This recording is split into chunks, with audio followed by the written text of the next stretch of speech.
Hi all, I'd like to do a video today on the Dynamic Benoni system. So the Benoni is a system against d4.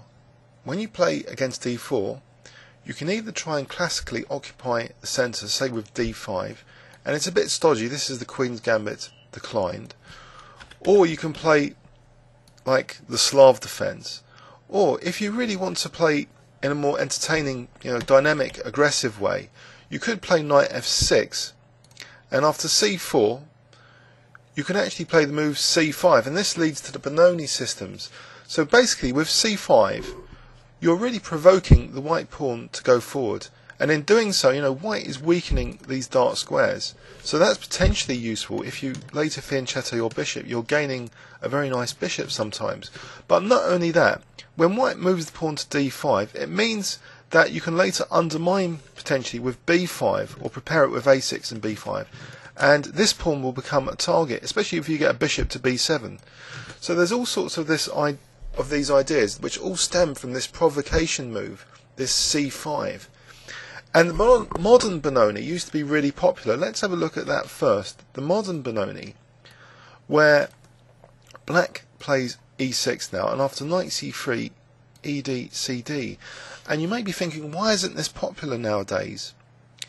Well, it was popular, and even Fischer used it in the World Championship match of 1972, successfully against Spassky. He produced a very dynamic game, accepting double pawns later on the king side. Structurally, what's happened here is that the white pawn has gone from the queen side to the centre.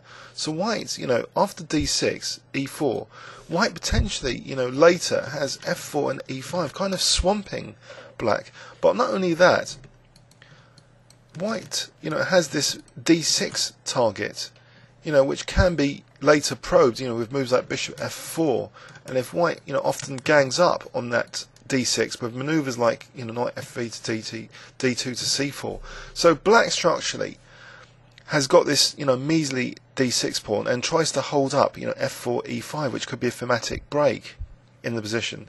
But, black does have some, dark square counterplay. If he can clamp down on the dark squares, later fianchetto his bishop, and potentially he's also got a queenside pawn majority, 3 pawns here against the 2 pawns.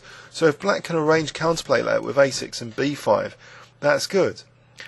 But the situation got worse when there was a key game where John Nunn had just written a book on the modern Benoni, and he'd been blasted by Garry Kasparov using, I believe, the dangerous Taimanov system. So basically, Kasparov played, let's go back. So e4, d6, g6, f4. Very aggressive move immediately, trying to swamp black in the centre.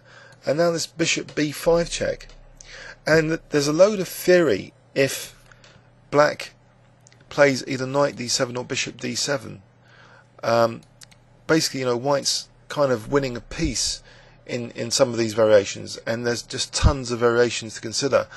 But so the move which John Nunn played was knight fd7, and I have video annotated that game. If you look for Kasparov and Nunn in your search keywords, you can see what happened in that game. But basically, Kasparov, when he castled queenside, later, kingside, he later played bishop takes d7 and f5 and bishop f4, and it was quite nasty for John Nunn. But after that game, basically, the popularity of the Benoni system as a whole went down considerably.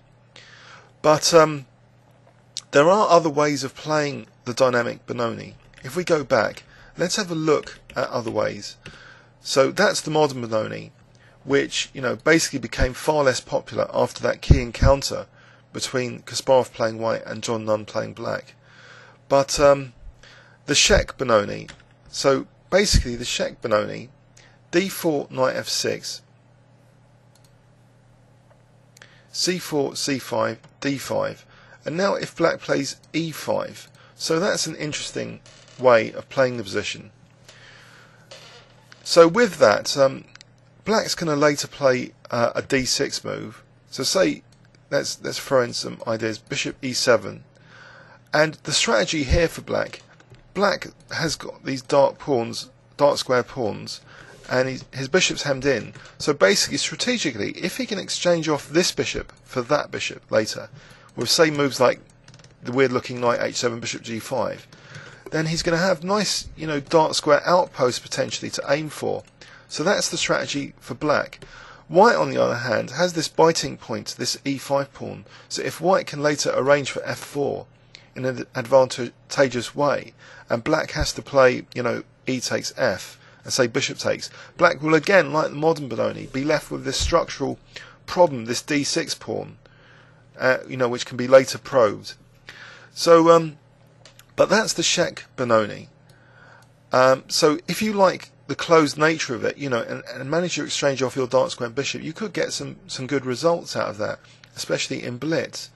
The closed Benoni is kind of the same kind of idea, but immediately after d4, so in the closed Benoni, playing immediately c5, so provoking immediately the white pawn to go forward. And now e5. But the difference here is that white hasn't committed that knight to c3 yet.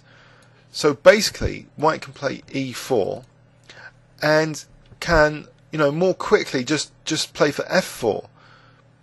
So this is the closed Benoni.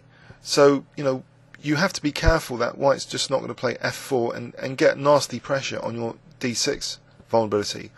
So without having to commit the knight can go to c3, without having to play c4. So if white hasn't played c4, there's less counterplay with a6 and b5. There's nothing to undermine. There's no pawn on c4. So that's an interesting way of playing the closed Benoni. Just surprising the opponent with immediately challenging their pawn. If white takes, that's no good really, because as well as being able to regain the pawn immediately, it's just white's lost a bit of control of the centre. It's not that great. So provoking the pawn forward is interesting. That's the closed Benoni.